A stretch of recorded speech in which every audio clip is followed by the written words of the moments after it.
como disciplina do doutorado, uma que é dada aqui na ECA pelo professor Ismar, que se chama, não me lembro, não sei o que lá, da Educomunicação, né? Eu faço parte do NCE, mas faz séculos que eu não venho nas atividades, né? Enfim, eu estava falando para o Richard, o problema que eu, não é problema, né? Mas assim, o comentário que a gente poderia fazer em relação à educomunicação é que tem toda uma consideração sobre a comunicação e menos, ou pouco, né, sobre a educação. Eu acho que, né, até inclusive por um monte de várias coisas que o Rafael colocou, a gente precisava aprofundar. E o Corsa é uma ONG, né, hoje com muita dificuldade enfim, a gente está praticamente inativo, porque está muito difícil conseguir projetos. Você consegue um projeto e aí você tem que pagar os mesmos impostos como se você fosse uma empresa, né? Então, se eu contratar alguém para ser o coordenador de um projeto, eu tenho que pagar uma coisa que se chama cota patronal, e eu não sou patrão, sou uma ONG, né? Que é de 20% do que eu pagar para aquela pessoa. Então, como é que você faz isso, né? De onde você tira esse dinheiro, né? Ele te dá o dinheiro para você pagar o salário, mas e os 20%, né? Então, está bastante complicado. E a gente trabalha, o Corsa foi um dos criadores, né, da parada do orgulho LGBT de São Paulo, trabalhando, né, nessa perspectiva de direitos humanos. A gente, nos projetos, trabalhou inicialmente muito com DST-AIDS, né? E aí a gente começou a trabalhar com formação de professores e, em algum momento, produção de material didático. O material que a gente produziu é muito pobre do ponto de vista comunicativo, né, educomunicativo. Eu vou mostrar para vocês até um pouco como um exemplo de não façam isso, né? Assim, de a gente fez porque era o que a gente podia fazer naquela época, por favor, façam uma coisa melhor, se vocês entrarem nessa seara. E a gente tem trabalhado com essa coisa das TICs, né, para a formação de redes, né? Eu acho que é uma coisa importante para qualquer ação, para o sucesso, né, de qualquer ação. Aí falando um pouquinho, eu tenho um grande problema, né, porque eu sou um militante da causa LGBT e eu sou pesquisador, faço doutorado na área de educação. Então, quando eu estou na universidade, eu sou criticado porque assim, o seu discurso, sua fala é muito militante. Quando eu falo alguma coisa em algum evento LGBT, você é muito teórico, você é muito acadêmico, né? Então, é difícil, né, você achar o meio termo. Então, a minha pesquisa, né, é na área de sociologia da educação, que trabalha com a relação entre sociedade e educação, né, e que tenta examinar como é que, quando você tem mudanças sociais, que impacto que elas têm no sistema educacional, nas políticas, né, e no próprio discurso. E que basicamente trabalha com as desigualdades sociais, né, de como é que elas aparecem na educação, principalmente na escola, naquele que os educadores chamam de chão da escola, né, no cotidiano, nas relações. E aí, quando a gente fala de desigualdade social, em geral, na nossa cabeça, a gente pensa na desigualdade econômica, quando na verdade, se a gente pensa a desigualdade que a gente tem em relação aos indígenas, por exemplo, não é simplesmente econômica, é uma desigualdade e é uma desigualdade cultural. Não para dizer que a cultura indígena seja inferior, mas é porque ela é vista como uma coisa, como folclore, né? Então no dia 19 a gente põe a pena, né? Então é isso que a gente precisa trabalhar. E eu trabalho, na verdade, na minha pesquisa sobre formação universitária em educação à distância, né? E que é uma coisa que deslanchou, né? Para vocês terem uma ideia, hoje a gente tem no Brasil 1 milhão de estudantes em educação à distância. Desse 1 milhão, 350 mil, ou seja, 35%, são alunos de pedagogia. Mas a educação não está em crise, né? Não, ninguém mais quer ser professor e você tem o curso de pedagogia, 35% das matrículas em EAD. Ou seja, né, que crise que é essa da educação? A gente tem uma crise de financiamento, a gente tem uma crise de reconhecimento da carreira, de valorização do salário, da infraestrutura. Não vou nem falar da merenda, porque né, nem dá. Então, eu especificamente trabalho com trajetórias de estudantes de pedagogia, presenciais e à distância, né? Tentando ver o que dá para a gente comparar. Então, daqui a pouquinho vocês vão falar, mas isso não tem nada que ver com material didático, vocês vão entender por que eu falei disso tudo, né? Então, a tese que eu procuro defender é que, sob determinadas condições, a EAD ela é tão eficiente quanto o ensino face a face na transmissão e apropriação daquilo que se chama, em sociologia, de capital cultural, que é um conceito de sociólogo Bourdieu. Enfim, não vou me estender aqui. E o Bernard Lahire é um discípulo, né, um seguidor do Bourdieu, que vai problematizar essa coisa do capital cultural e vai então mostrar que o sucesso, né, que a gente pode ter ou não na escola, ele depende de alguns fatores, né? Então ele elenca 4. Isso tudo está num livro dele chamado Sucesso Escolar nos Meios Populares, a Razão do Improvável, porque no nosso piloto automático a gente pensa, uma criança que nasceu numa favela, né, a família com dificuldades econômicas, não sei o quê, foi para uma escola pública, essa criança não vai ser nada, né? E ele então vai pegar os casos de crianças que, né, tinham esse ponto de partida e elas chegaram na universidade, né? Enfim. E aí o Lahire ele vai falar então você tem formas familiares da cultura escrita, né? Então como é que a família lida, né, com os textos, né, com livro, com jornal, com revista, né, etc. Depende, evidentemente, das condições econômicas, né, de como é que a vida dessa família está organizada, da ordem moral doméstica, ou seja, de você ter ou não disciplina para estudar, para ir para a escola, se isso é cobrado, não é cobrado, né, e que investimentos que a família faz em termos de educação, né, um investimento propriamente pedagógico. E aí, eu falei tudo isso porque hoje, né, tem, em algum canto eu coloquei aqui, né, a perda da centralidade do livro hoje na educação. Então, se a gente pensar, vocês são mais novos, não pegaram essa época, mas eu tenho 55 anos, entrei na escola na década de 60, quer dizer, a educação estava baseada fundamentalmente na transmissão do saber que está no livro. E o professor é aquela pessoa que lê o livro, se apropriou dele e vai dar aula com base nisso. Hoje a gente sabe que tem muito saber nos livros, né? A gente tem uma biblioteca aqui, mas tem muito saber né, na cultura popular, né, na mídia, enfim, né, de onde a gente for. Então, aquela cultura escrita que era fundamental para ajudar no sucesso escolar, hoje a gente pode falar de uma cultura digital, ou seja, eu posso não ter lido alguma obra da literatura, mas eu assisti o filme, né, e assim por diante.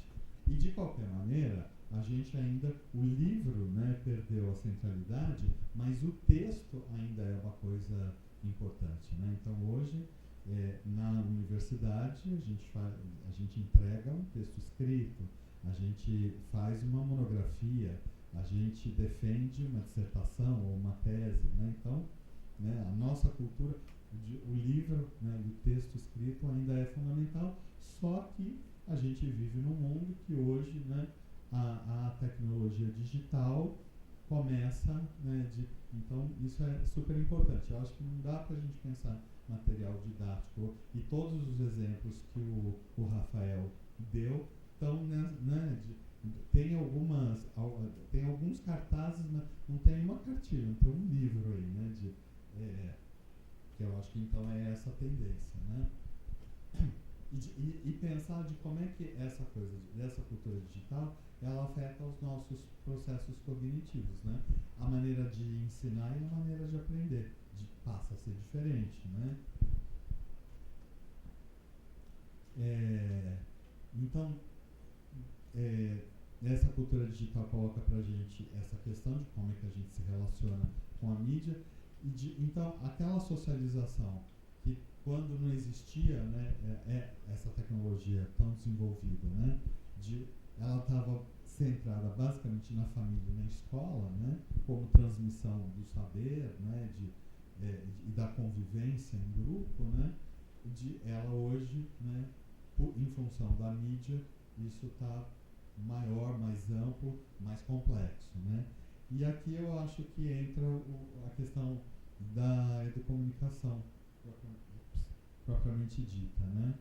Do que eu me lembro, eu nem fui olhar minhas anotações, mas do que eu me lembro da educomunicação, do que o professor Ismar falava pra gente, é que, em primeiro lugar, a educomunicação tem esse papel de desenvolver nas pessoas uma leitura crítica da mídia, né? Isso é fundamental. Então, assim, de você pensar em produzir alguma coisa em que quem for ler, quem for ouvir, assistir, né, enfim, de conseguir criticar aquilo que você está fazendo e isso ser um aprendizado para essa pessoa criticar ou ter uma leitura crítica de toda a informação que ela recebe através da mídia, né? Uma outra coisa que eu acho que é interessante da educomunicação é de ver as pessoas não só como consumidoras, né, de informação, de conteúdo, mas também como produtoras, né? E a coisa que eu mais admiro na comunicação é de pensar que o processo é mais importante que o produto. Assim, você pode... era para fazer um vídeo, o vídeo está tremido, né, o som ficou fora, não sei o que, o fato de que jovens saíram a campo, fizeram entrevistas e depois editaram, né, esse ganho, de ter feito isso, é muito importante, né? E que então, quando você está falando do material de material didático escrito simplesmente, né, como é que, né, é mais difícil fazer isso. Então, aqui então, é o meu contra-exemplo. Então, não façam, quando vocês forem fazer material didático, não façam isso. Mas esse guia aqui, inclusive eu mandei ele em PDF para o professor Richard, e de quem quiser, pede para ele que ele manda por e-mail para vocês, né? Esse é o primeiro material didático, né? Que, na verdade, que a gente chama de paradidático, né? Porque o material, a gente chama de material didático aquilo que o professor usa na sala de aula. Esse material é paradidático porque é um material para o professor, para ele, né, se informar, se esclarecer sobre determinado assunto e aí ele trabalhar isso com seus alunos, né? Então ele é um PDF que não tem uma ilustração, gente, é texto. Aí eu sou formado em filosofia, então a vida inteira passei lendo, escrevendo textos, então isso para mim, aí muito tempo depois que eu fui me tocar assim, gente, mano, tem um desenho, para não dizer que não tem nenhum desenho, na apresentação tem essa, olha, né, não ficou bonito, né? É o máximo, né, que a gente conseguiu. Tudo bem que não tinha grana para pagar, né, um designer, né, de alguém para fazer uma coisa mais bonitinha, né? Mas então esse é o defeito, né? É o material escrito que está lá num livrinho, né? É texto, numa cultura que hoje te chama para o som, para a imagem, né? Para o movimento, para outras coisas. Mas o que esse material tem de forte, né? Ele traz uma clareza e uma precisão conceitual. E isso é fundamental. Então, assim, você vai fazer material didático, você vai falar sobre o quê? E qual é o seu assunto, qual é o seu tema, o que você sabe disso, o que tem de controvérsia ou de pontos de vista que são opostos, né, ou divergentes. Então, isso é super importante. para falar de diversidade sexual, por exemplo, a gente sempre tenta organizar, né, em torno desses três elementos, né, o sexo biológico, né, aquilo que é a nossa conformação física determinada pelos cromossomos, né, que faz a gente machos ou fêmea, a identidade de gênero, que é a construção social que cada grupo, cada coletividade faz da diferença sexual. Então, a maneira como a gente interpreta os corpos sexuados, né, na nossa cultura não é igual de outras culturas nem de épocas passadas, né? E a orientação sexual, que é a orientação para onde se dirige o meu desejo, né?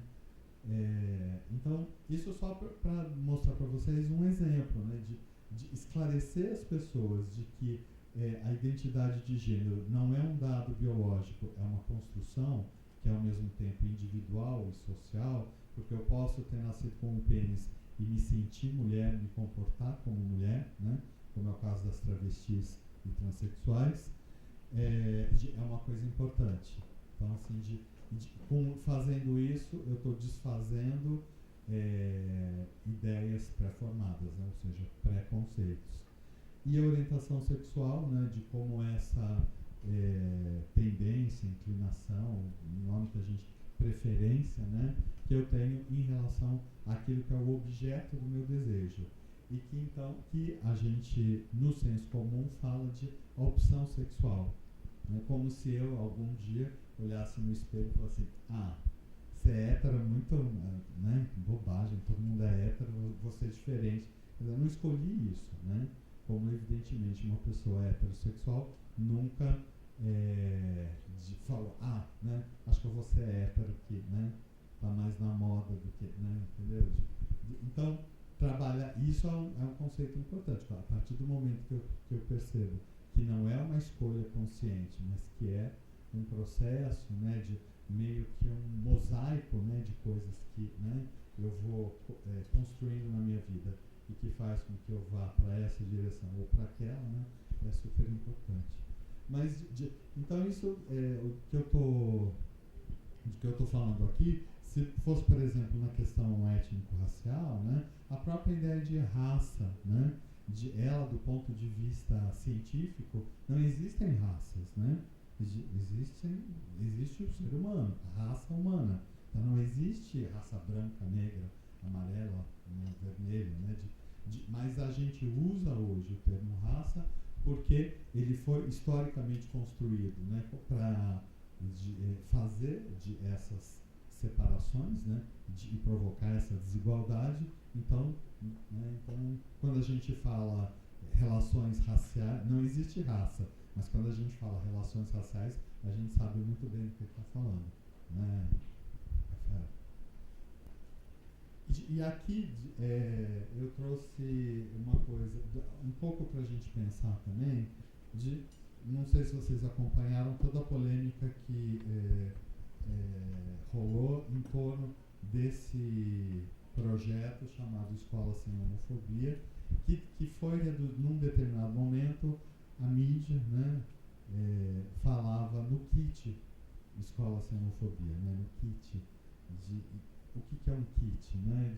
Na verdade era um projeto muito mais abrangente. Vou só mostrar para vocês e que, vergonhosamente, o nosso governo federal vetou, né? Falou, não vai para as escolas.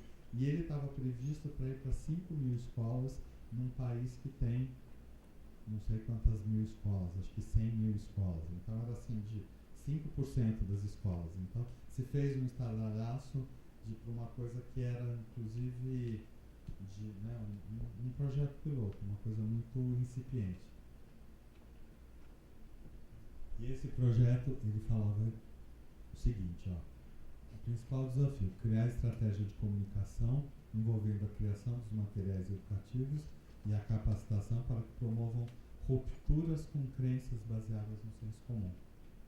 Isso, para mim, acho que era o objetivo desse material, mas é o objetivo de qualquer material quando você vai trabalhar com questões, né, da cidadania que são conflitivas, né, assim, de romper com aquilo que está no senso comum, né? E, ao mesmo tempo, estimule a aquisição de conhecimentos de metodologia propiciadoras da desestabilização de valores e práticas sexistas e homofóbicas no ambiente escolar. Porque quando, na minha experiência, né, atualmente não, mas eu já trabalhei durante muito tempo dando formação para professores, né? Quando você junta um grupo de professores, como estão vocês aqui, e aí você fala, né, as pessoas não são homofóbicas, né, no sentido de que, imagina que absurdo, mas elas falam, eu não sei trabalhar com isso, por favor, me ajude. Então eu acho que fazer um material bacana é fazer um material que dá conhecimento, mas também metodologia, também te abra possibilidades daquilo que você pode fazer concretamente. Tem um risco, né, de quem trabalha na educação sabe muito bem disso, Rafael também pode contar casos, né, de que professor adora receita de bolo. Faça isso, depois faça isso, depois faça aquilo, né? Então, eu não preciso pensar, já está ali, né? É como usar uma cartilha, né, assim, de, né, lição 1, lição 2, lição 3, né? E aí, então, acho que a gente precisa também fazer uma metodologia em que você envolva o protagonismo do educador, da educadora. E aqui, então, era um kit, porque ele englobava uma série de materiais, né? Então, ele tinha uma carta de apresentação, que era para os gestores, né? O secretário de educação, o dirigente educacional, o supervisor, o diretor de escola, né? Uma carta de apresentação para os educadores, né? Um cartaz de divulgação do projeto na escola, um caderno em versão impressa em CD para o professor, né? 3 audiovisuais para educadores, né? Então, que eu acho que esses, inclusive, nem chegou a ser feito. Esses 3 audiovisuais para os educadores era aquilo que o educador ia utilizar. Se vocês lembrarem, são 3 vídeos que acabaram, né, para usar o termo da moda, vazando, né? E na verdade, pelo fato deles terem sido vetados, né, entre aspas, proibidos, né, eles viralizaram na internet, todo mundo viu. Então, uma coisa que era para chegar para 5.000 escolas, o Brasil inteiro viu, porque, né, mas é uma pena, porque aqueles vídeos, eles foram tirados do contexto, porque aquele vídeo era para o professor ou a professora passar na sala de aula, depois de ter feito uma discussão com os alunos, etc, né? Então, simplesmente foi se jogou, né, na internet e as pessoas viram, né? Então tinha cada um livreto, né, desse audiovisual, e aí tinha uma série de 6 boletins, né, que então era aquilo que chegaria de fato aos estudantes, né, e tudo isso dentro de uma embalagem. Então, olha só, como, né, a gente, quando você quer destruir alguma coisa, você pega então só uma pinça, uma coisa e fala, olha que absurdo isso, né? Com uma grande questão, que quem trabalha com sexualidade, orientação sexual na escola sabe disso, é sempre a coisa de, se eu falar de sexualidade, eu vou provocar, vai fazer com que os adolescentes iniciem a sua vida sexual antes. E todas as pesquisas no mundo inteiro mostram que isso não é verdade, isso não acontece. Ao contrário, as pessoas ficam mais informadas e conscientes e elas tomam decisões em relação à sua vida sexual ativa na mesma época que elas tomariam, só que de uma maneira melhor, né, mais informada, como eu falei. Na questão da diversidade sexual, essa ideia de que se eu falar sobre homossexuais, de metade da turma vai virar homossexual. Olha que absurdo. E aí, na internet tinha um post que eu gostava muito, o Rafael falava assim, né, de seu filho, né, na escola aprendeu sobre cultura indígena e a respeitar os índios. Ele não virou índio por causa disso. Então, eu na escola aprender né, quem são as pessoas LGBT, né, de como elas vivem, né, o que acontece o preconceito que elas sofrem, né, não faz de mim automaticamente nem um L, nem uma L, um G, um B ou uma P. Aqui os boletes, né? Bolete que era o boletim do Escola Sem Homofobia, né? Então, a mulher ou o homem, então, fazendo essa discussão aí sobre da questão biológica e de gênero, né? A Terra é azul, né? Não me lembro exatamente o que é, inventar é preciso, enfim, estava dentro de uma discussão muito ampla, muito arejada, que infelizmente se perdeu. Então, só para a gente fechar, né, então, talvez até pelo meu vício de educador, então assim, então o que dá para fazer, né, de algumas, sei lá, sugestões, então, aquilo que o Escola Sem Homofobia já tinha colocado, então a gente tentar desfazer, desconstruir, né, noções que estão sedimentadas no senso comum, né, e que por isso são tidas como verdadeiras, porque elas são repetidas, né, frequentemente pela tradição, né. Então a ideia de que ser homossexual é uma escolha, é uma sem-vergonhice, né, enfim, né, coisas do tipo. Ao mesmo tempo não ser panfletário, né, assim, de tipo, então, né, mas sempre procurar reflexão. Não ser acusatório, assim, de tipo, você, né, em relação aos professores é muito comum, assim, de, né, se eu chego para um grupo de professores e falo assim, olha, os professores são muito homofóbicos, se você é professor, eu vou falando de mim, né, tá me acusando